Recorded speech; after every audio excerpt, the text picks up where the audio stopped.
All right. Hello, everybody. I was kind of scrambling for what to do. Just in one of those moods. I got stuff to do, but sometimes I'm not ready to do the things that I have to do. So I'm thinking about what I can do. And something that I actually was thinking about doing before I took the little winter holiday was to look at the Alchemy VTT.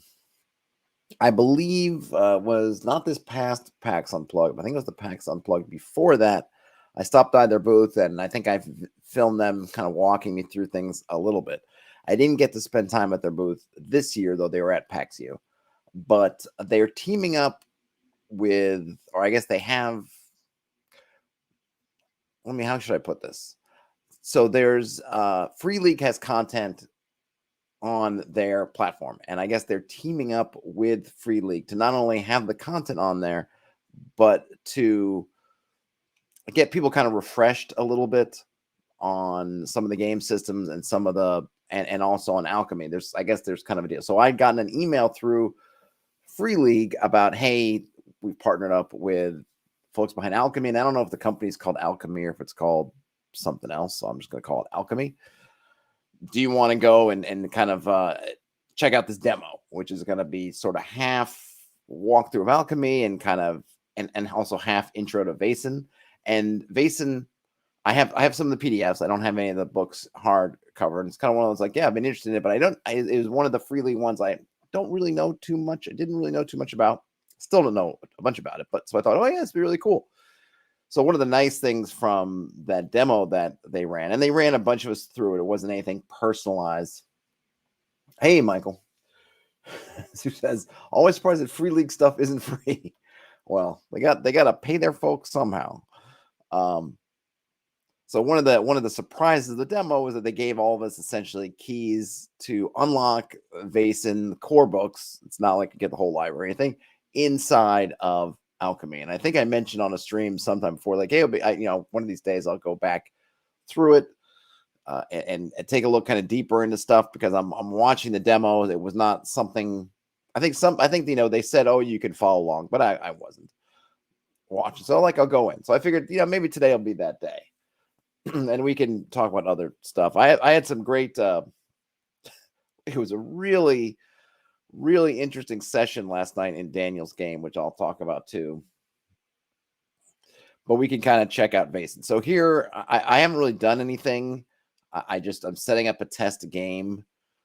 I have Vaesen they call it the universes, which I think is kind of all the content associated with a particular game system or setting or both. So I have the Vaesen universe selected. There's also a free, which I think is just a free one. So I grabbed it. And I think this one's free also. I think these other ones are all free, because I have not invested any money into Alchemy, because you're kind of familiar with me. I've been just playing Discord and Theater of the Mind and Daniel's game, the game I play in, it's in person. So we don't have any VTT stuff. Oh, I should note, and kind of one of the reasons what pushed me to kind of do this today is, if you are someone that might be interested in this, so Alchemy, I think, is at least some basic level is free. I think there are paid tiers, but there's also this humble bundle going on with this artist. Again, I'm not familiar with them. Chepeku. I think Seppuku sounds like it should be something else. Maybe it's Chepeku. Probably is Chepeku, like Chepeku, who's got a whole bunch of maps and scenes for Alchemy, so you can get it as a humble bundle. I'm not associated with them at all, but I kind of remember it. Well, they actually saw it on the Alchemy website, and I clicked over here. I haven't bought any of these myself because I don't know what I'm going to use for Habit, but if Alchemy interests you or use Alchemy, you want to check that out, because the humble bundle, it ends in, where is the end? I thought I saw when it was ending. There it is. Only got 2 more days. So I thought, if I do this on Monday or Tuesday, this will be over. So, if you're interested in some art to go with your Alchemy, art and scenes, and I think we'll get into some of the scenes stuff, because I think that's one of the things that at least I'm kind of keen on. Is I don't know how much of the map parts I will use, but the scenes seems kind of cool. And it's not the only one that I want to say that also, when we looked at Roll, it kind of had some kind of concept of scenes, something similar. There's this UI thing I'm just going to mention now because it bugs the heck out of me. I don't like it, but it's kind of one of their main things. If you can see this arrow at the very bottom, this is what you're supposed to click on to move forward. And I can't stand it. I remember when I went through the demo thing, thinking like, oh, that. And the reason why is, and it's just not obvious that it's part of this pop-up. It's deliberately part of their design. It's outside the box. And even just now, I was looking around for, oh, like, where do I click to create the game? And then I'm like, where? I'm like, oh, that button. Can't stand it. I wish they would change it. Either put it in something that makes it clear it's part of, even if you're going to put some little loop down here, do something to show that it's part of this of the modal. I know it's not dimmed out, faded like the outside here, but it is not obvious. Don't like it at all, but it seems to be, it's almost like their design flourish. And so I think they use it for everything, and bugs me. I'm just going to mention now. I'm going to try not to mention it before. I don't want you to use my microphone. Yeah, I don't want you to use my camera either at the moment. Oh, so this is actually a game. So this might not be what I actually want. Maybe this is not it, but maybe I have to. Well, let's just see. Okay, I'm not going to do video, no audio, because I'm doing this. Let's just join the game. Okay, so summon your party, share a link below. That's great. I'm not going to do that right now. Do I have to do that right now? I'm just going to start playing. Okay, and let's see. I want to turn music off. Turn that stuff off. All right, until it has music, and I don't know what I'm just turning it off because I'm not sure in terms of, copyright and whatever. I don't want to get strikes or anything. I don't want folks on YouTube to come after me with the music rights pitchforks, so I'm just turning that off. This, I believe, is a scene. In this case, it's called Dim Light. You get a background, and I think a lot of them are animated. Maybe all of them are animated. You see we have this stuff in the background that's going, this kind of fire on the tree. We've got in the foreground, we've got these leaves or other things going by. We also have some things. This is kind of nice atmosphere and some music. And I kind of like it. I got to say, kind of dig it. I feel like I could use this. This is kind of the thing about a VTT. If I had to use a VTT, this is the kind of thing that I would want to use. I don't think I'd want to use... I mean, I say that I don't, and maybe we'll get into maps and things, and I'll try to load some stuff in here and see what's going on. But like I said, I like this kind of atmospheric thing, get people in the mood. Now it does suffer from the same thing that I think that maps suffer from, is you have to create a whole bunch of assets for your scene if you're going to use them, right? If you really want to use these, you have to be pre-thinking about your scenes, doing a lot of stuff that I try not to do. In my games, I'm trying not to pre-think about what's going to happen too much, because that way I feel like I have no agenda. If it's just, hey, you guys are here and whatever happens, happens. And yeah, there's might be something that I would love to happen or not. But the more I invest into that thing, like, I think they're going to encounter the dragon today. So I'm going to put a whole bunch of stuff around some kind of dragon scene with dragon assets. I'm going to prepare all these things. I feel like subliminally, I might start kind of steering them towards the dragon, because I spent a lot of work on putting all this dragon stuff together. And yes, while I can always use that dragon stuff later, I still think there's that element of like, yeah, let's see if they just look over here. Maybe I have maybe my eyes twitching a little bit, or I'm kind of doing like, go that way, and don't want to do that. But I have to say, being in the scene. And again, if I picked up one of those humble bundles that had a bunch of scenes, maybe that would cover a lot of ground. Of course, I'm sure you could have them where they're less fancy. Maybe I'll do another something in which we can, I don't know how difficult it is to come up with a custom scene. Could I just do a flat background? Could I just grab some music from somewhere? Or even, I doubt this would do something like hook into Spotify or something like that. So things I don't know about, but I think the concept of the scene is kind of creating this canvas, this background, this atmosphere is good. Let's see, what do we got here? So we have this journal element. We've got messages. We've got tactical mode. Okay, so tactical mode gets us a map. So we have story mode, which gets us kind of atmospherics. Tactical mode gets us a map, which we can move around. So the other thing is, with all the stuff you get through Alchemy, I think a lot of them have. That's interesting. And only, is that the same? No. Huh. So the map is actually quite long, but only the top part has the grid. It's kind of an interesting choice. And I think also it's not the. I want to say that Alchemy works with the creators, designers, publishers, whatever, to get the stuff alchemized, alchemy ready. So I don't know with some of these, is it a Free League kind of decision, or was this an Alchemy decision? Clearly, they brought us to the map. It was basically like this. I think you could see a little bit. But then let me see if I exit, come back. Does it remember? Does it remember where I am if I exit? So let's go back out here. Okay, it does. It is just kind of curious to me that the grid isn't there, but that might just be how that image comes. That's the other thing. I guess that's what I don't know. I'm maybe it's not. I don't know. Someone's gonna have to tell me, because I'm running into my whole lack of knowledge on VTTs. It's something like Roll20, right? The grids are part of the image. It's not an overlay. Is that correct? So that you input an image with a grid, and then you get an image, a gridded, or you put in a battle map. It's got let me just put it this way: the grid is burned in to the battle map asset. Is that correct for something like Roll20? I think that's how they do it, right? Because I've seen stuff on Reddit and elsewhere where they'll say here with grid, without grid. It might be kind of interesting, and maybe we'll get there at some point where the grid is more of an overlay that you can just add in from it, or is it kind of some combination of both? I'm not sure. So we have some things on our mouse. We have some map phases. Okay, I kind of wanted into getting into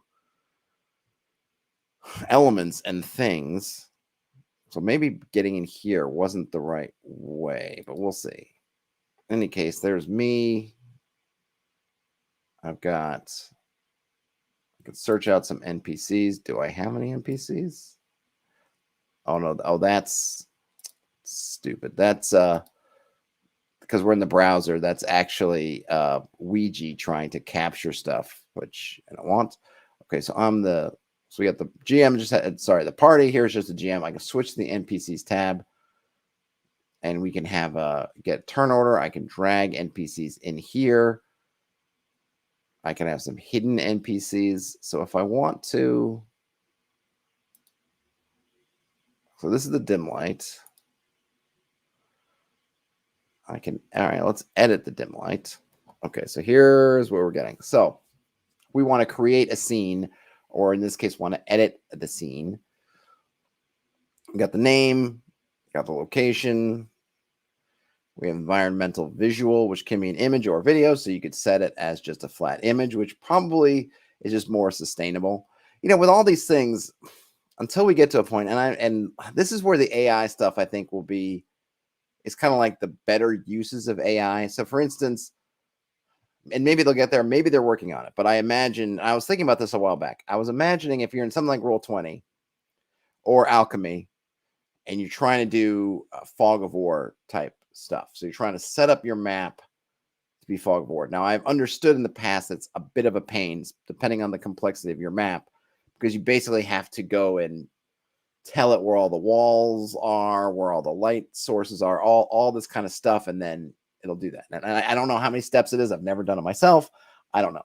But it would be great if, AI could analyze a map and look at it and say, like, okay, the light sources are here, the walls are here. I mean, already things like in Photoshop, object selectors and background removal tools and those sorts of things use AI to help figure out basically where, or I should say machine learning, maybe is a better word, using machine learning type technology to do things like figure out where the edges of your object are, to do things like remove the background or do this or that. And it'd be great to put those to work for things like dynamic Fog of War and those kind of lighting things. Even if I have to go and plunk the where the lights are, that's a lot smaller, easier and ask, I think, to just say, okay, I'm going to put a torch here, torch here, torch here, torch here. Obviously, if we could do that too, that would be great. But if it could do the main part, which is potentially running some kind of outline around all the rooms on this map, however big the map is, and then things like maybe figuring out where the doors are, windows, whatever would be really time saving. Maybe they're already working on this stuff. I hope so. So in any case, in this particular scene, we've got the media, which is this background thing, which in our case happens to be a video, could be a still image. We've got a motion effect. Oh, what is that? So we have, oh, so we could have some different motion effects on here. So this one doesn't have a motion effect, or does it? We have some stuff from the, maybe it's the Dreadwood. Is that the motion effect? We're in the dim light. Does the dim light have a motion effect? I can't, it doesn't show that any is,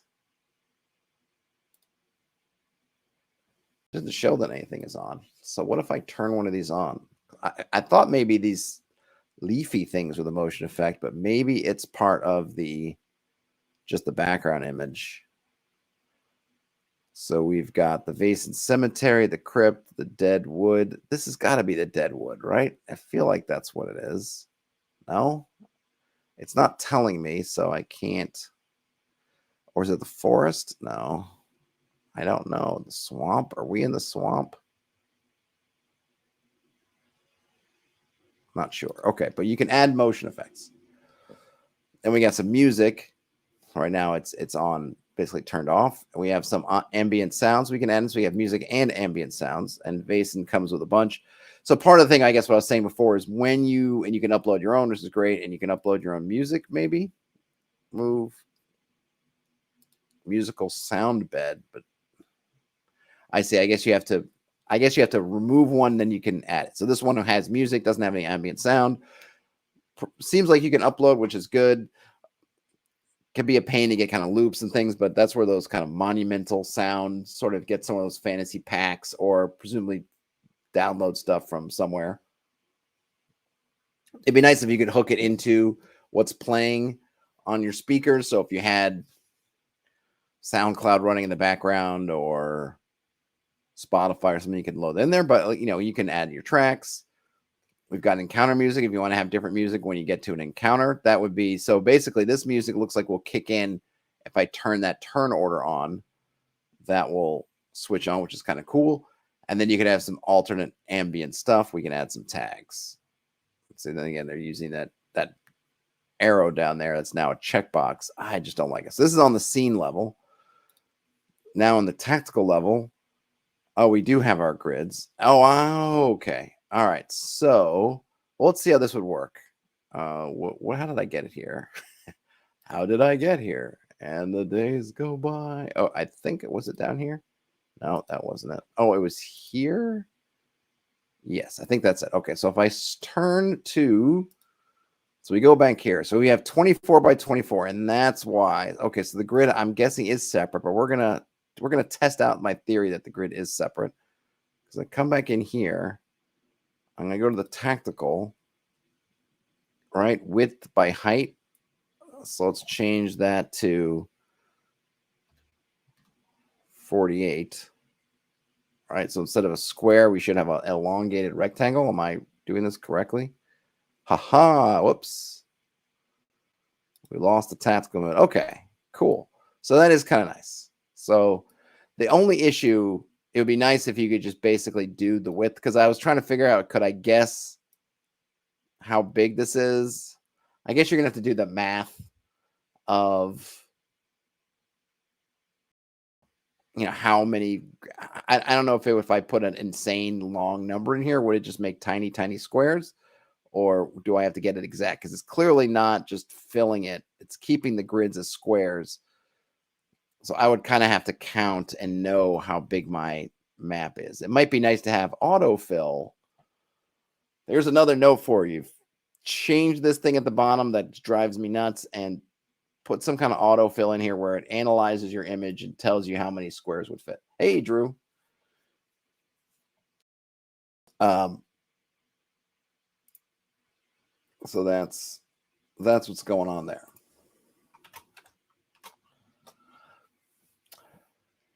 Okay, so we got a map, and as Terrence says, this is not my beautiful goblin. This is not my beautiful knife. I like it. That might be your beautiful knife now inside the beautiful goblin. Okay, so now we got this.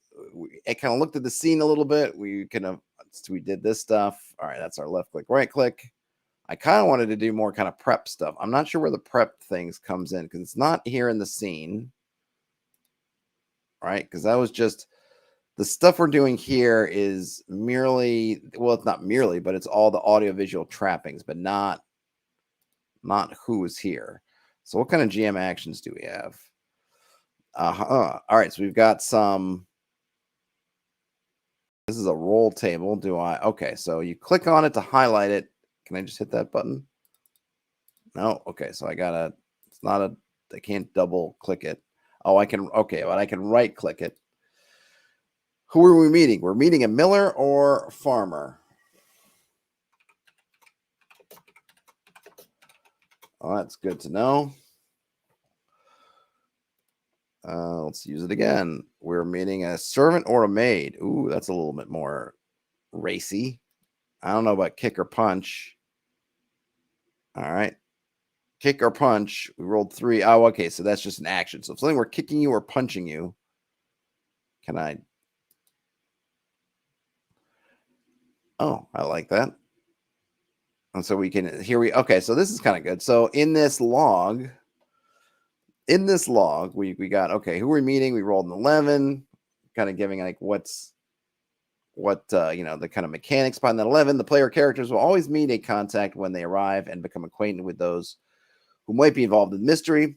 So Vaesen, it's kind of Call of Cthulhu-ish, or I think it's very, I'm not necessarily that's how the setting and kind of what you're doing is kind of like Call of Cthulhu, somewhat, right? You're chasing down, or you're trying to figure out. I forget the backstory. It's not exactly Call of Cthulhu, but it's kind of similar, kind of cosmic horror kind of things. I think, or you can see the creatures, you can see these creatures, but other people can't, and so you got kind of a little bit of that John Constantine kind of thing.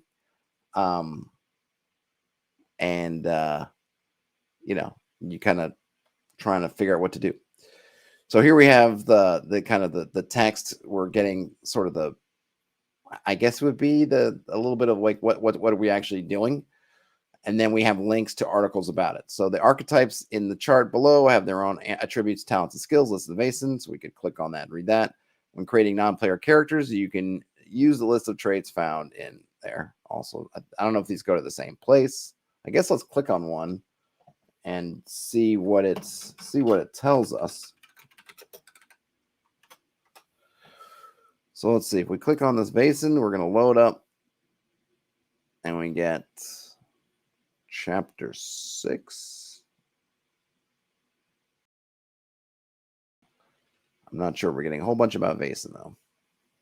I wish this is where I probably would help if I knew a bunch more about Vaesen, because that would do it. But we get all kinds of stuff. So you kind of get into the book, into the rule book. Okay. And we did another one. But what about kick and punch? What does that tell us? All right. So we get to just check that out. Now, let's see. Physical critical injuries. Of course, I want to see what that is. A facial injury, which means, okay, it doesn't tell us, but we do get the whole table, which is a D66. What did we roll? What is facial? And we rolled an 11, which we can see is, oh, did I say, no, wait, we rolled one that says foot injury. Did I say facial? It says facial on there. Why does it say an 11?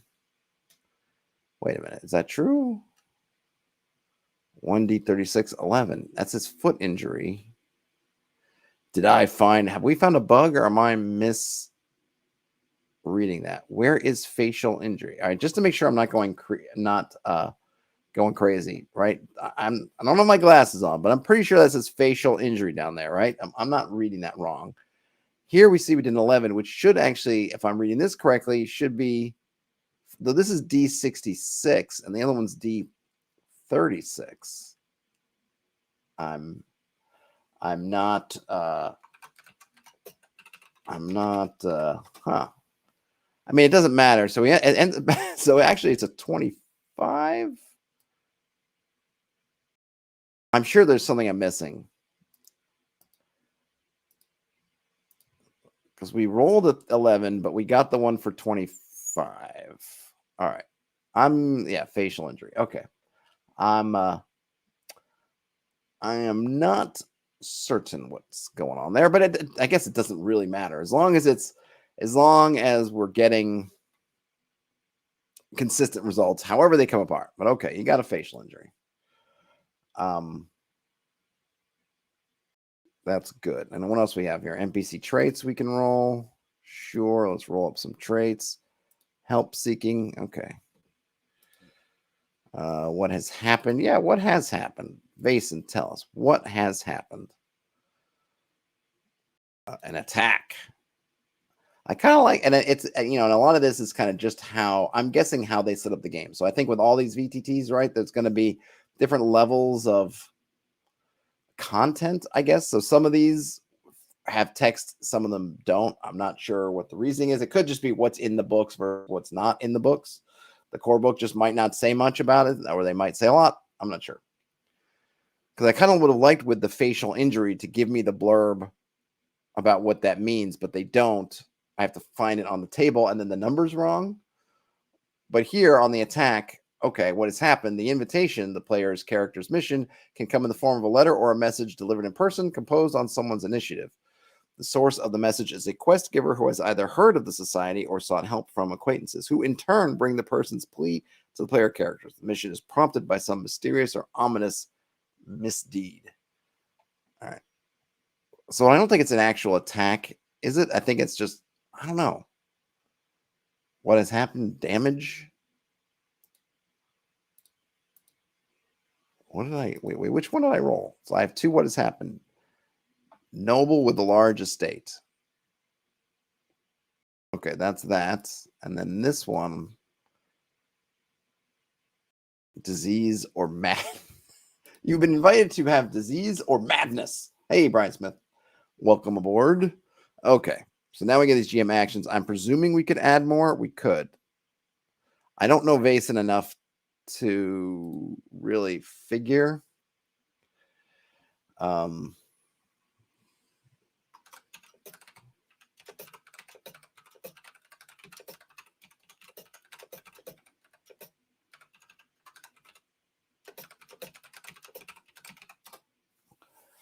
Okay, so we could create an action.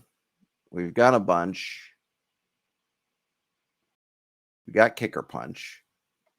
I don't want a kicker punch. We got NPC traits. We got this. Well, what if I don't know, filtering action. So I create an action, new action, name, type. What are the types?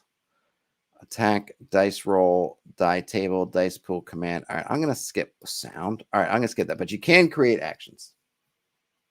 If this were something else like OSC/BX, I probably would feel more comfortable creating actions. I mean, I guess it doesn't really mean anything, but I don't want to clutter up. But we can create our own actions. We also have these handouts. We can add handouts. We have some from the core enhanced edition, which is what you would get. Brian said that's we're making a VTT roll table. I don't think I'll make one today, but it's nice to know that you can, right? I suppose we could make one. I just don't know Vaesen well enough, and I don't have the books in physical form to sit there and monkey around with it. But it seems like you can, which is good. And as usual with these things, it's going to be a lot of, you're going to get back out of it what you put in it, right? If you put in a lot of time making a bunch of customized stuff, I think it'll be useful, but you got to put that time in. So we have these handouts that are already in the game. So we can add that one. And then we can, I guess, show this or view it. So there's the handout. Hey, Magnus, welcome.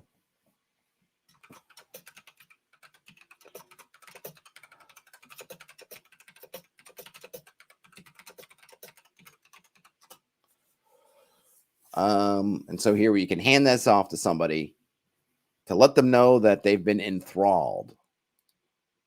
And we can add those. Oh, you know what? This is for my own custom game, right? This is in my test game. So I guess you can add. I just don't know. Let's add an action. Let's see what a little, just to do one. I thought I was adding it to the core thing. All right. I don't have a picture. Name, test, roll, table. Roll table.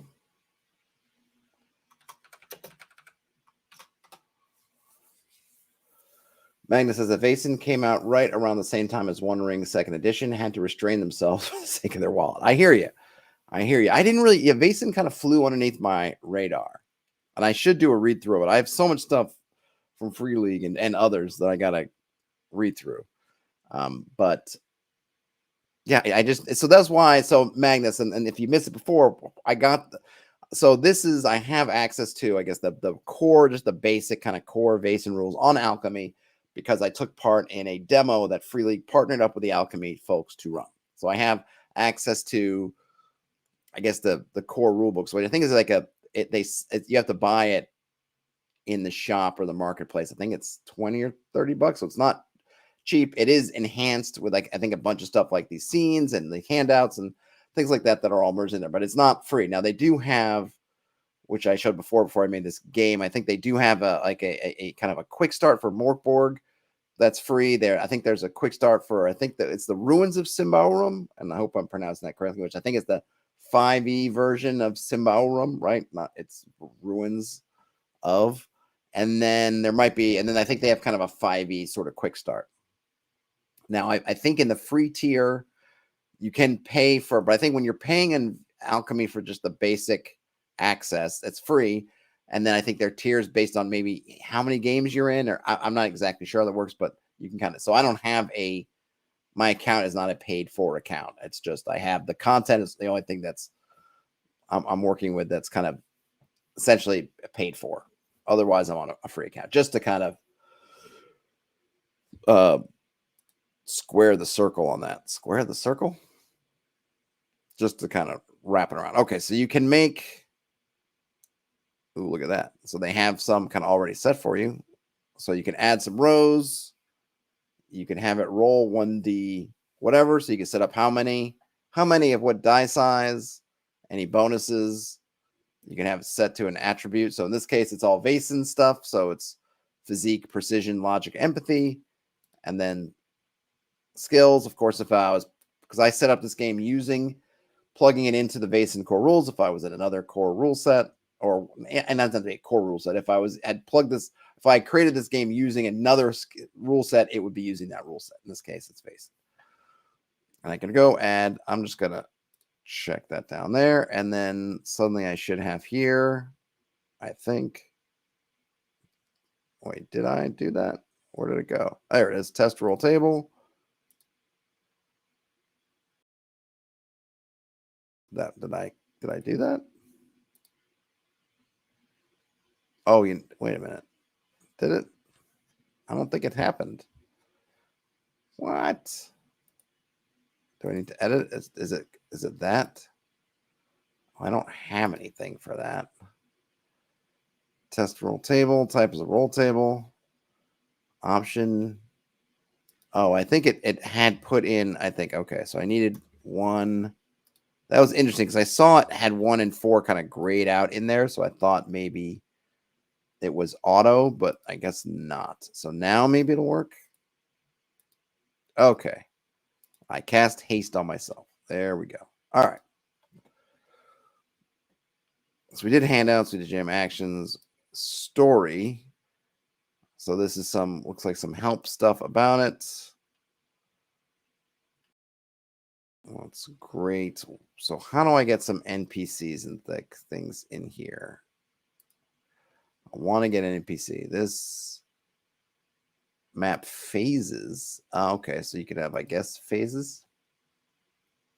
Brian Smith says it's cool to see the community lore 24 posts. Everybody killed it. Yeah, that was great. So if you haven't gone to the forums, and goodness, why aren't you on my forums all the time? And that's forums.hex.press. And maybe I'll go there in a bit. Folks have been hammering away at their lore 24. And, everyone, I don't want to get too, I want to try to make this a nice, relaxed, calming thing. Because we're all in, like, now it's the easy time. And I don't want to put too much pressure on folks. I want to kind of keep it free and easy. But I put that community prompt that we worked on, was it not yesterday, but the day before. And I think at least a few of them, I did one. Terrence did one. I think, Brian, did you do yours? Yeah, I think you did one. So it's kind of cool to see those prompts come together. I think it's good to do it weekly. So I was thinking like, oh, I could do a new prompt every day, but I think that's too much because part of what I liked, what I'm digging about, and it's not unique to the Lore 24 thing by any means. Same thing with Dungeon 23, is I can just kind of start on something I'm interested in. But I guess what I like about it, and this also would go for Dungeon 23 too, but I'm trying to like fill out a certain thing. So I have kind of a hex, and I'm sort of filling out bits about the hex, and each day I'm kind of doing a little bit of a different bit. And so I like that I can kind of pick and choose what I want to do. And I guess the being more broader than a room, if it's a person, a place, a thing, a spell, whatever it is in that room. Oh, right. Terrence just reminded me, right? Brian had the kind of, what was it, the elven like ghost ship with the cannonballs that brutalized somewhere. That was good. This is just a swig of watered down, what is this? Apple cider for the working man. Yes, I think that. So yeah, the forums. I know people have been using Mastodon to post. I know some folks are using Discord to post. But what I like about the forum thing is, one, everybody's is organized. I can go into my thread and I can see all mine set up. I can go into Brian's thread and I can see all his. Terrence's, see all his. I can zoom out. I know you can do things like threading now with Discord's a bit easier. Or it's got threading kind of capabilities, but I don't know. I think the forum kind of works for me anyway. I thought about cross posting. I see some people kind of cross post their stuff everywhere. I'm trying not to be kind of annoying about it. Maybe I think the ones I might cross post are these community posts. I might just do those because they're kind of fun. And they're not, and it's just once a week as opposed to once a day. Though I did do mine for today. So I got my day one out of the way. All right. Okay. So here's where you add an NPC. Not the most obvious thing here, but you hover over it and add a PC. Oh, I was clicking down here and I realized my face is over. So apologies for that. I've been clicking over in this down corner and I forget that that's where my face is. So you can't see what I'm doing down there, but that's just this down here that I'm covering up shows which scene I'm in, and it gives you the button you can click on so that you can edit the scene. All right, so let's add some guys in here. We got a badger, yep. Badger, yeah, a bear, sure, a dog, yeah, an eagle, a fox, absolutely a moose, a reindeer, a wild. Yeah, let's get 4 wolves and a wolverine. Now it's generating all these 13. All right, that's reasonable. Now I'm guessing if I'm in the, so now I'm in story mode. They're still here. Can I drag this over? No, it doesn't go there. But I can drag that up there. Okay. So right now they're hidden. Presumably means that the party won't see it. Can I drag this? No. Okay. So how do I, if I want to now get these, let's just see. So first, let's put all these in the turn order. So now this means they're no longer invisible.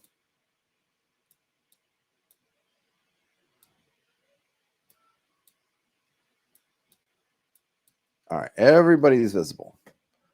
Now will let me do that? No. And the only reason I'm wondering is I'm asking if I'm just kind of trying to figure out if you could do something with having a bunch of icons up here to move around. But I guess that is not the case, because it'd be nice to just, for me, if I'm thinking playing Theater of the Mind, that I could just kind of have these kind of floating out here and do kind of different relationships. But I guess I got to be in tactical mode. Now, presumably, since these guys are visible, I can then plant these. No. What can I do?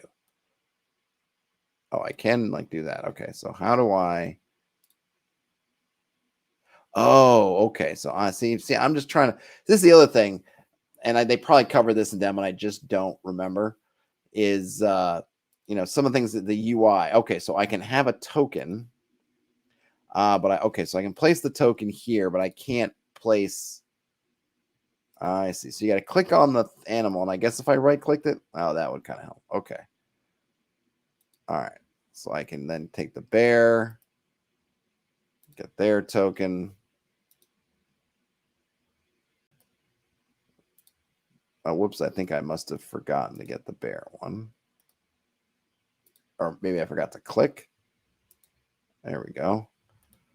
We got the eagle. Got the fox. And we got the moose. Okay. So now we've got all our tokens on here. It still would be nice if you could have a representation on the scene if you wanted to.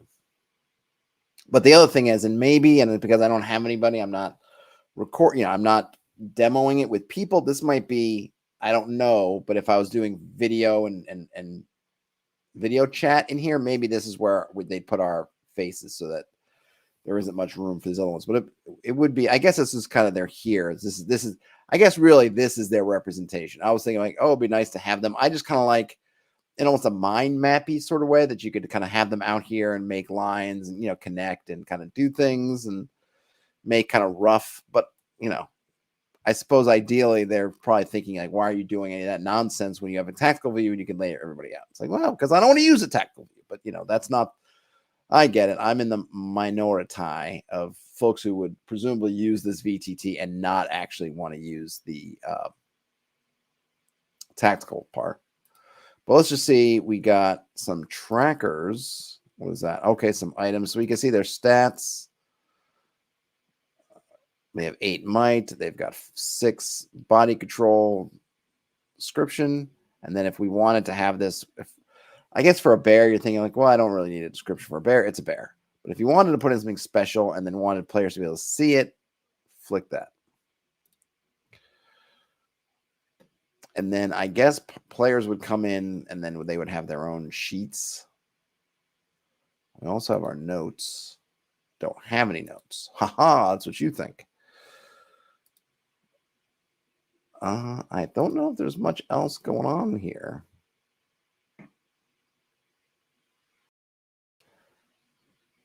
I wonder for GM actions. Let's see if we go into combat. Okay. All right. So now we get bear is up. Ooh, there's a counter. What does that mean? Playing bear. Haha. What is... All right. So we're playing as the bear. Our actions are... I don't have any actions. Okay. So add an action. I see. I guess kick or punch. Kick or punch. Is that how that works in Vaesen? Is it just kick or punch? Oh, who am I punching? Oh, boo. Well, there goes the bear. So let's move on to the wild boar. Wild boar's on the clock. Also has no actions. Is there not? Well, I'm just going to kick or punch. These are some anthropomorphic beasts that can kick and punch. Whoops, did I not add it? Kick or punch. There we go. Oh, I did it. Never mind. Yeah, delete that one. Okay, kick or punch. Let's go. Do it. Someone's got to hit. All right, 1 success. 1 damage. But to whom? To the bear? Can I? So I go to trackers. What's a tracker? Primary tracker, damage. Yeah. Okay. Okay. Now let's see. Now the wild boar's turn. Was that was the wild boar? Sorry. Now the moose's turn.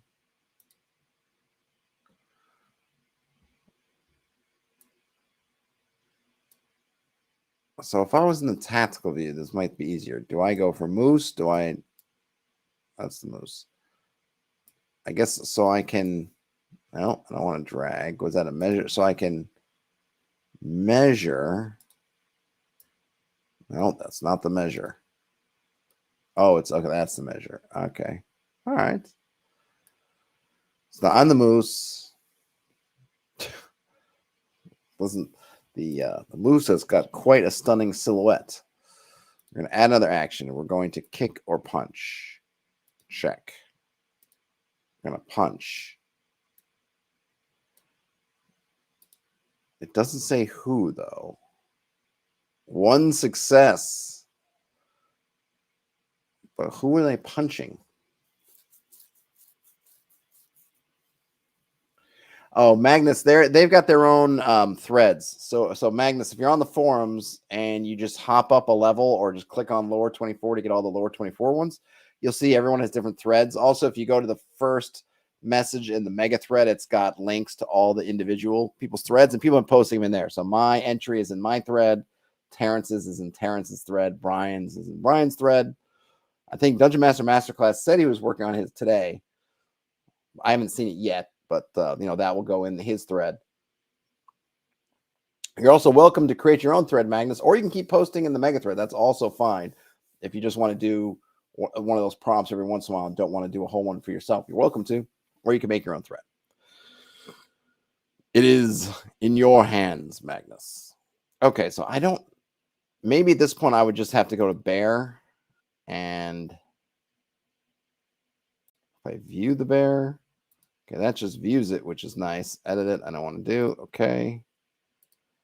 I just don't know. Like, how do I link that attack to a thing?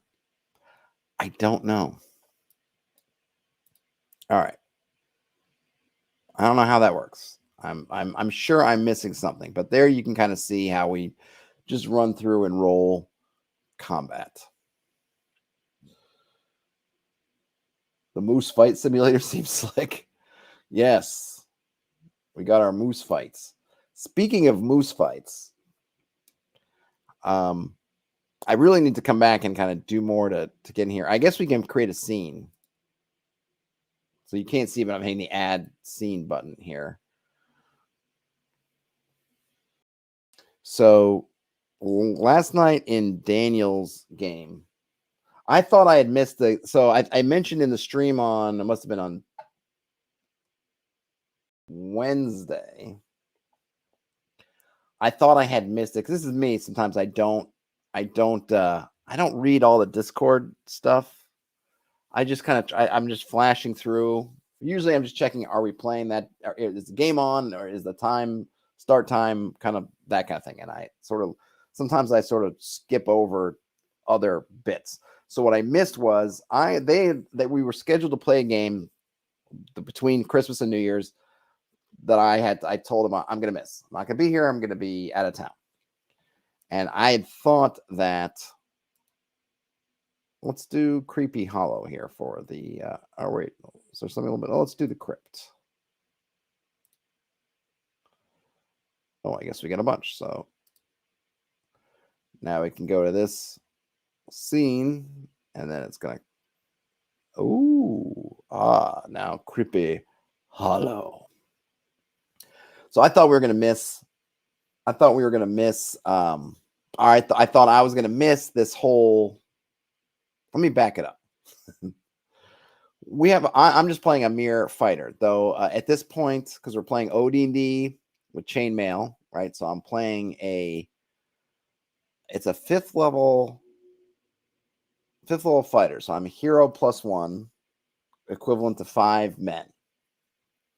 Usually the hero +1 part at this point is what's coming up more often because we're on the fantasy table. So having that hero status and then kind of where you go, where you either above or below that hero line is kind of important for fighting creatures. We have an elf who's maxed out. We have another high-level magic user, and we have a high-level,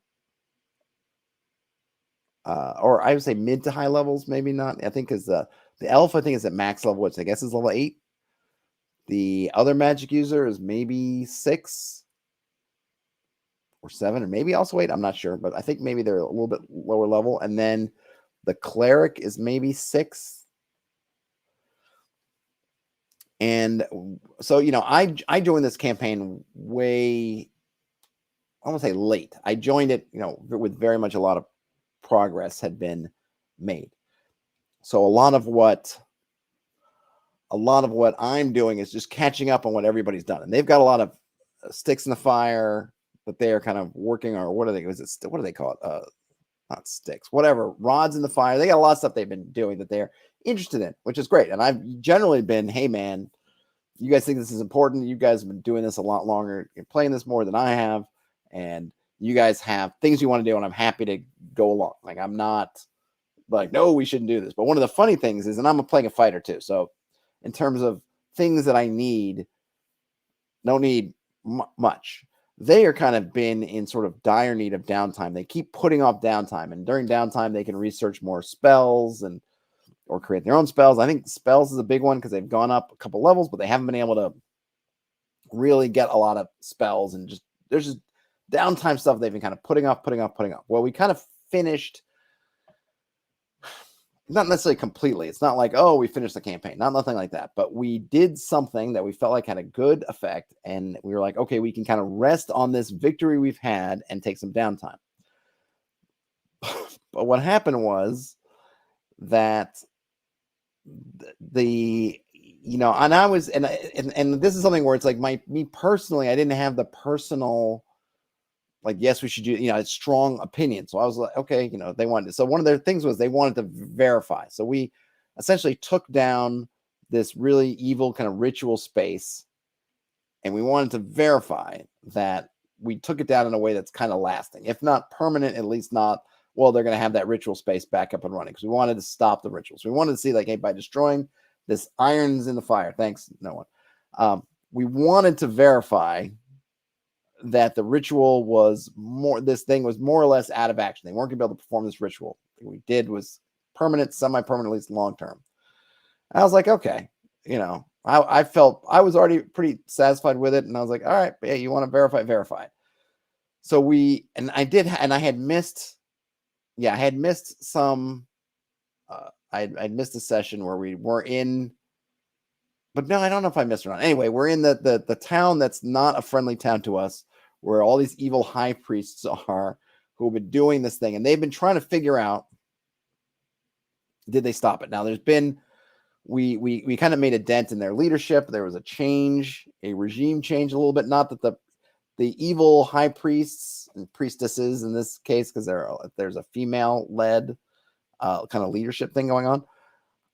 We're not totally taken off, but they had a figurehead they were using, and that guy quit.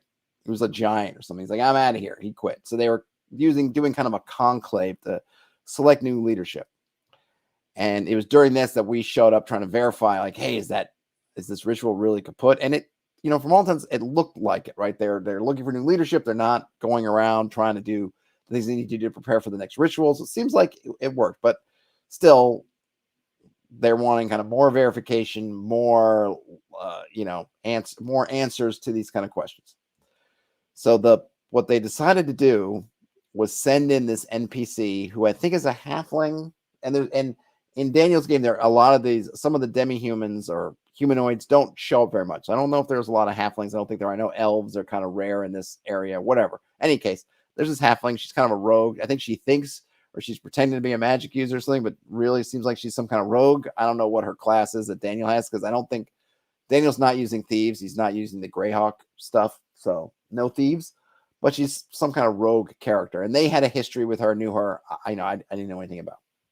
So they say, okay, we'll cast invisibility on you. You go into this library where they're having this conclave and see if you can suss out what's going on. And we're going to kind of wait. We've been hiding out in this kind of casino thieves guild kind of thing. Like, okay, fine. Of course, like on the last day, she was going to be there, try to skulk around for a couple days. Of course, it's on the last day of her skulking, she's caught. And they make a big show of her getting caught, and they announce that they're going to sacrifice her to this dragon turtle that lives out in the bay, and it's going to be a big kind of show of whatever. So now the party's like, oh no. Not only do we not get this kind of confirmation we're looking for, now we can't leave. We can't allow this to happen. We got to prevent it. Like, okay. So now we got into all kinds of fun planning, which I mentioned, I think, earlier in the week. We my ideas were more, let's try to take out they're going to put on a boat, they're going to sail out in the bay, and then they're going to do something like, oh, we hit them at the boat, the docks are right offshore somewhere, or you can kind of do something in the confusion, get away. That was kind of my thinking, right? But they had this other idea, which frankly was cool, is the magic users, they have access to several polymorph other spells. So the idea came up is that we used a commune from the cleric to determine that the halfling was being held in the top floor of this tower that we're kind of familiar with, them more than me because we've been in it a couple times, and so we kind of know the layout. And happens to be a trapdoor in the roof that leads down to that upper level. Though there are some hippogriff riders that are hanging around doing stuff that that's where their sort of stables are. So it's not completely unprotected or anything. So they got the idea, okay, we'll polymorph into dragons, and then we're basically just going to catch the tower by surprise before anyone knows what's happening. A couple of us will be mounted on the polymorphed dragons, and we'll kind of jump down the roof, jump down the trapdoor, grab the halfling, and jump out, right? And look, it was a cool plan. It was an enticing plan. Wow, we get to be dragons. We're going to no one expects a Spanish Inquisition. Nobody expects a bunch of dragons attacking. And like, this will be great, right? Okay. Now, for the record, I'm always wary of things. So I'm always asking about, like, okay, what kind of, we're thinking, what kind of dragon? And I was like, I didn't want to play too much. Like, I know, like, there's gold dragons are kind of the best. I'm like, I'll be red, right? And someone picked, it didn't really come into play, but someone else picked a black dragon. Somebody picked a white dragon. We had a couple of NPCs that took, so we ended up having, I took some pictures, I'll have to post them somewhere because Daniel brought some dragon minis, and a couple other players brought a couple of dragon minis. We had dragon minis, and I thought I had missed the attack, but I hadn't. There was one wrinkle, though. We had to roll to see if our dragons had, because except for gold dragons, the other dragons always have a percentage chance to be able to speak. So we rolled around the table, and my dragon's the only one that could actually talk, which I don't know if it played a huge role. It did play a role because it's more like not so much that I could talk, but there was the other dragon that was closer to some of the action couldn't talk. And so that did actually become a bit of an issue. So we, I like that. So the other thing that came up, and we didn't know this, and I don't know if it would have changed our approach, but Daniel ruled it, and I assume I'm sure, I have full confidence he knows what he's talking about. With the polymorph other, we get all the effects, we're able to fly, we have the breath weapons, all this stuff. However, our hit dice are our hit dice. Not such a big deal for me. I got 5 hit dice, so I'm a 5 hit die dragon. Fine. And because we're going to be doing a lot of fantasy combat, the way he's running it is not 1 hit, 1 kill. It's kind of 1 hit. It kind of depends. It's based kind of on your hit dice. It's like how much hit dice you have against the thing. So it's like you're only attacking one thing, and it's kind of hard to not hard to explain. I'm having a hard time explaining it.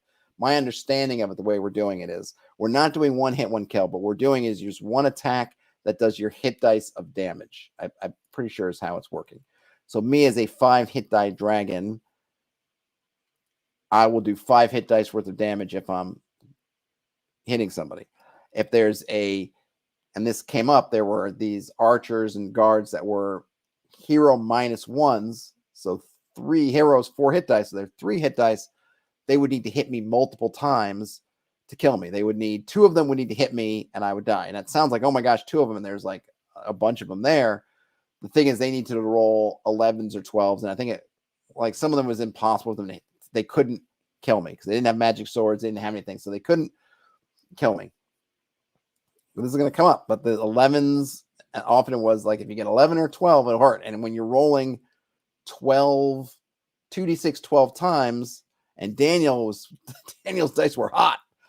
They were hot, boy. That came up. So here our attack pattern was the cleric who's transformed to dragon took the two magic users, or the magic user and the elf, on her back. She flew to the top of the tower and was letting them off to go do the rescue thing. The other 3 dragons there were, me and 2 NPCs, were basically clearing the inside. So it's kind of like the inside. So you have this tower in the center, and then imagine there's a wall around the tower. We're kind of clearing the wall. There are guards and archers up there. We're getting rid of them. Now, the other wrinkle is because the inspiration for these OD&D dragons in terms of their vulnerability, in a sense, is the Hobbit, right? Meaning that you may be invulnerable on the ground, but if you fly, there's that chance they're going to hit your underbelly, which means that they get a little plus to hit you. So if they needed an 11 to hit you when you're on the ground, they need a 10 to hit you when you're in the air. And that, remember, we're on a 2d6, so those increments, that 1 doesn't seem like a lot. It can be, in terms of percentages, that can be a 10, 15, whatever percent change. And again, you're rolling, sometimes he's rolling 6, 10, or like 8. I think 8 at a time, and sometimes 12 kind of things of dice. It adds up, right? You're adding, it's adding up. So we get on the ground, or we get in the air, and the thing is, and 2, from the dragon perspective, if I'm on the ground, I get 1 attack, but I'm in better defensive shape. If I'm in the air, I can breathe, which means I can hit everybody, but I'm vulnerable. And also, when the breath weapons, the way Daniel does it is breath weapons do hit dice damage. So he was looking up, depending on the age, size. We also rolled to see our sizes of our dragons. Depending on the dragon size, you would do 3, 4, 5, 6 hit points per hit die, and then he would roll hit points. So it's kind of, you could hit everybody, but the chances of getting everybody outright was kind of because if you really just had to do a bunch of damage and hope that they rolled low on all their hit points, basically. I think I did end up taking out a bunch of guys at one time on my breath weapon, but then I wanted to stay on the ground because looking like I want to maximize my defense, and like all these different soldiers or guards started come out of the woodwork. So I'm not keen to get up and stay in range attack when they're going to have all those bows out on me. They're going to have a bonus to hit me when I can be on the ground. And once I'm in melee, because remember, we're playing OD&D, and he's strict about it, that you can't missile folks in melee. So once I'm in melee, I'm safe from people launching arrows at me. So I only have to deal with the people that I'm in melee with. I don't have to deal with, okay, now we at 30 bowmen all coming at, all charging in. So things are looking, so first things starting pretty good. But there was already warning signs of not great stuff. One of the NPCs went down. He flew over somewhere. He was doing his breath weapon, but I don't think we didn't roll very well. Anyway, the guys weren't down. He's in the air. They fire up at him. They rolled 11 or something and took him out. He only had 1. He was a 1 hit die hireling, essentially, in dragon form. Went down. It turned out that there was some calculation that was off. So Daniel realized it, I think, the next turn. It was like, oh, no, sorry, that guy shouldn't have been down. He's still up. But that warning in that, like, okay, we're not, they can still hit us, and their hits can hurt. And we have these hirelings that don't have a bunch of hit dice running around. They don't have any buffer to say, oh, okay, I'm knocked down, but I'm okay, right? They're just down. The cleric in her dragon form was able to take out a couple of the hippogriff riders, but by the time they were taken down, one of these evil high priests shows up with some other fighters, and they're kind of getting it on. The 2 magic users are invisible. That was one of the things, that they're invisible so that they can skulk around and people won't know that they're in there. So the one thing that was kind of funny is the hatch to the top of the tower opens, and this high priest and fighters, they run out, and then the magic users and the elf, they kind of slip off the dragon, and they don't even bother or even really looking at what's going on. They just kind of slip past into the dungeon, or rather into the top of the tower. And And you know, these high level NPCs some of them can see invisibility, but Daniel said that or you know, he didn't make mention that they could or not. So it was like, okay, they just ran by and they just ran in. So they run in and they find the halfling who is in some kind of room that was all full of some kind of mist, but they made their saves against the smoke. The kind of was like some kind of some kind of burning sensor or something that the smoke from it would cause you to get slowed. But they made their saves; they're fine. But the other guys decided to retreat from the dragon, so they came back down into the top of the tower. And there are these two invisible guys, one of them with a very visible halfling over its shoulder. And I'm forgetting the exact order of events, but one of the guys was pretty darn high level. And they tried to make a break past him to get back to the dragon.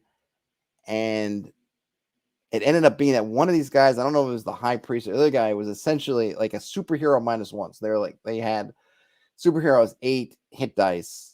And I think they were 7. So, and that puts them, if you look at the fantasy combat table, heroes kind of at the bottom, a superhero is a bit better. And that was enough. He rolled and he hit and he had enough, you know, because he was 7 or 8 hit dice, whatever it is, maybe 7 hit dice. That was enough. Took out the magic user, goes falling to the ground, dead. And the halfling, you know, fall, you know, also tumbles to the ground.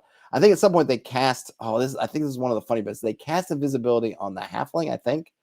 I know somewhere in there they did something, but the funny thing is they cast invisibility. They couldn't see each other. No one had see invisible. They could not see each other. And then the dragon, the cleric whose dragon could see invisible, couldn't talk.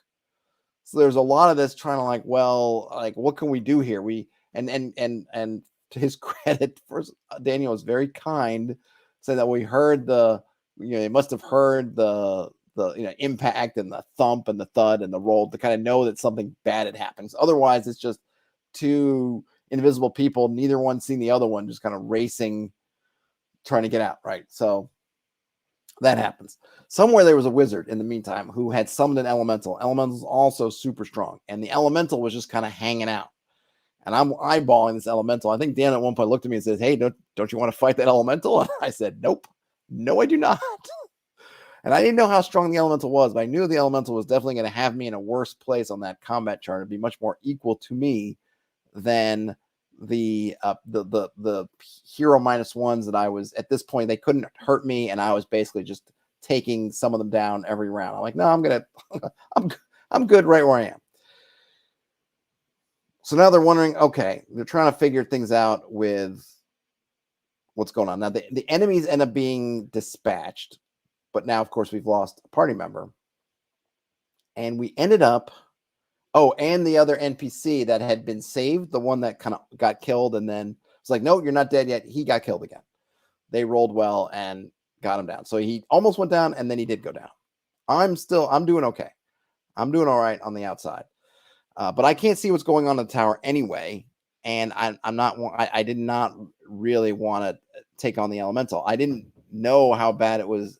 I didn't know exactly what the odds were, but I felt like, to my point, that what I didn't want to happen, my fear was that other than the elemental could fly. I don't know what the range of the elemental was, but my other fear was really, if we leave all these archers on the ground, then we're going to get in a situation where Daniel gets to roll a bunch of dice. And yes, he needs a high number to hit us, but he's been rolling really well and he's got a bunch of dice. And so I was like, I want to get rid of all these little guys I can get rid of. Now, the elemental is probably going to take multiple of us, but I'm thinking get rid of everybody else. And then the elemental, who for a while wasn't doing anything, it's like, save him for later. I don't want to engage the elemental and then get hit by a bunch of arrows as I try to leave or whatever. I wanted to, so that was my kind of order of operations. Up on the tower, one party member's gone. That now we've got, the thing is, the cleric has raise. She can raise dead. She's powerful enough to do that, but she's in dragon form. She can't do it yet. And it's polymorph other. So we are in dragon form until we are dispelled. So somebody casts a spell on us, we are dragons. So it's not even an option. She can just wink out of it and come and hit raise. Like, she's a dragon until somebody dispels her, and of course, no one's got the spell. I don't know if anyone had the spell memorized at this point. Maybe the other magic user had the spell, but now this elemental's here, so it's not like you want to dispel the dragon now, and now we've got this thing going on with the party member. Now, somehow I think it was we were able to figure out to get the party member, to kind of figure out and kind of get them sorted. Because remember, they're invisible and technically we couldn't see them, but the dragon who couldn't talk could see them. I think they kind of worked it out somewhere. I don't recall the things, but still now this elemental is up here. And so they're like, okay, we're just going to get everybody on there. I think we figured out we're going to get everybody on the dragon. And we're going to leave and we're going to take our chance. The elemental will get a parting shot. I think Daniel said it needs an 11, right? It needs an 11. And because I think the thing with the elemental, I believe it turned out was for me versus the elemental, I think it was like we both need 10 or 11 to hit. So it's kind of like it would just be kind of stuck in this. I didn't know at the time what the odds were, but I think we turned like, okay, well, I didn't know the numbers, but it was like, okay, we each need to roll relatively well to hit. But I'm not rolling that well in Daniel's game, and Daniel's rolling lights out. So again, didn't love those odds. But they're like, okay, we're taking off. So I disengage. The guys down there, they can't hit me. I go off. Boom. They disengage, attempt to. But what happens is when you disengage, the thing gets a parting shot at you. So they disengage. Boom. Daniel says, let me roll for the elemental. Double box cars. You rolled it. You need an 11. You rolled a 12. Elementals have a crap ton of hit dice. So guess what? Even that the starts to go up, and then we're all looking at it like, oh no. Oh no. And the cleric in her dragon form starts to go up, gets whacked by the elemental, falls back down on the tower, dead. And the thing is also, this is what I had forgotten. So Daniel has this thing, which I like, which when you're fighting creatures, if you get knocked down, you go into kind of a quasi state he calls defeated, which I like. I'm going to use that. And then it's really up to the nature of the opponent what you want. So when the other magic user got knocked defeated, he was not killed because Daniel was reasoning that the enemy would want to capture him alive. So he was defeated, he was down, but he was not out, which meant that when they were able to clear off those enemies, he essentially was kind of like you can grab the guy, slap him a little bit, and he just kind of wakes up. Like he's kind of back. And because like hit points, he does use hit points for some things like the breath weapon, like some things, but it's not like if you come out of combat, if you get whittled down to one, I had 5 hit dice. If I gotten whittled down to 1 hit die and then kind of combat ends and then I come back, like I'm at full hit points. There's not really your hit dice rather. Your hit points that takes recovery time. But since spells and things, a lot of it affects your hit points, attacks affect your hit dice. Your hit dice kind of pops back up. So he was back up. That's what I had forgotten. Now they had fallen. So now so he was kind of back up, dragon, but now the dragon's killed. And Daniel had said the elemental, it's like a summoned creature. It's not smart in that way. It's killing. It's not trying to do anything fancy. So the dragon cleric dead with the double box cars. And I'd flown up. And so I was like, I'd flown in the clouds. I was gone. And, and so now, but the other two were like, well, can we like fall or like while we're kind of like leap clear of the dragon and engage the elemental? And Daniel said, yep, yeah, sure. And then Daniel's asking me like, what do you want to do? And I'm like, well, like, I can't, it's kind of like, well, what, like, what can I do? Right.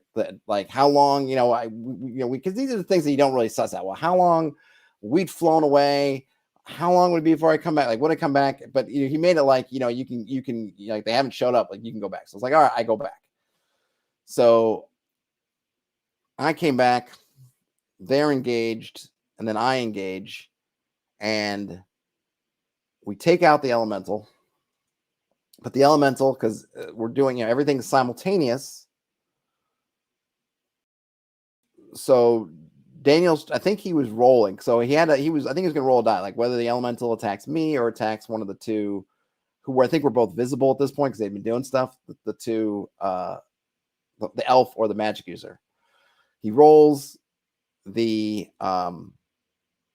elemental decides to attack the elf, hits the elf, and again, because of just how much hit dice these elementals have, it's overkill. The elf is toast. But then the elemental's also dead. So we left the session with basically the bodies, like I'm like carting back the bodies of these of the magic user the elf and the cleric dragon. I think I'm just like hauling it off. And then the magic user who we thought was dead is not. And there's another like 2 dragons dead on the field. Like it was a brutal, and we ended up rescuing it, but at like a really high price. I think it's before I left. It's like, next time, let's take the downtime, right? Like don't, but that's the fun thing with the game, right? It's always that push your luck. We weren't in a dungeon pushing our luck. We were in this kind of scenario and like, oh, let's try to get one more thing. Let's try to get one more piece of information. And it was that last piece of information that, hit us. Now we're going to be able to raise everybody, I think, but it's just going to cost us a bunch of gold. So I think we're going to be okay. I think we'll be able to raise everybody as opposed to going through reincarnation or something that will be more variable. So we should be able to rebound. It might have been a lesson. Certainly, it was interesting for me because it was really fun being the dragon. And technically, my character's still the dragon since no one's dispelled me yet. I don't know if anybody has the dispels to dispel me yet. Just, voluntarily, that is. But as powerful as those dragons were, you were not immune to being taken out. Now, I was kind of immune, quasi-immune. There were a couple of us that, at least from the kind of normies, the non-heroic types, were more or less immune. But, even needing 11 or 12, like Daniel needed 11, he rolled a 12. And that was kind of my fear with rolling a bunch of dice, which I think it's good. I guess I like that about these kinds of systems is, you feel pretty darn great. And you're thinking like, oh, they need a 12 or an 11, or, let's put in D20 terms, they need a 19 or a 20 to hit me. But if they hit you, it's probably going to kill you. And, in the elemental's case, it was just one roll, but he had a lot of hit dice. So it's kind of this thing of either you're not going to get hit at all, or you're going to be a splatter on the wall. There's a lot of these combats that are like that. And I think some people are going to love it or not enjoy it. In terms of the elemental, it was like, well, either he's going to hit you and he's just going to smush you, or he's going to miss. There's not the kind of, that sort of just, you're not being degraded. It's just like, well, it's got, 15 hit dice and you've only got 7. So it's going to take you 2 or 3 rounds to whittle that guy down. So you're going to whittle on your end, but for it's just squish. And if you're both really strong, then it's really about who's just going to hit one blow. It's like who fastest to one hit is going to win. It's not a lot of whacking down. I mean, it can be if you're the smaller guy, it can be, but if you're the other guy in some of the situations, it's not. It's just like, hey, excuse me, first person to roll a 10 or 11, squish you. With the other guys, a lot of times it's more like those hero types or sub-hero types. But even then, when you're rolling a bunch of dice, those things are going to take their toll, and they did. So we started off in Alchemy, finishing out with here. I think I'm going to let it go at that. As Magnus says, the day exacts a heavy toll. I'll just reiterate, if you're interested in hanging out with us and doing Lore 24, go to forums.hexed. Oops, I'm typing, but I don't. Hold on. Go to forums.hexed.press. That'll show up, and that'll show up. You can see what everybody's doing. You can take part if you want to take part. This was Alchemy VTT. Thanks for hanging out while I noodled about with it. I'd be curious to see what we can do in terms of how much we can customize, if we can make our own systems or do anything. If I just wanted to put a really quick and fast and dirty kind of BX style thing in there, could I? We'll have to do that for another day.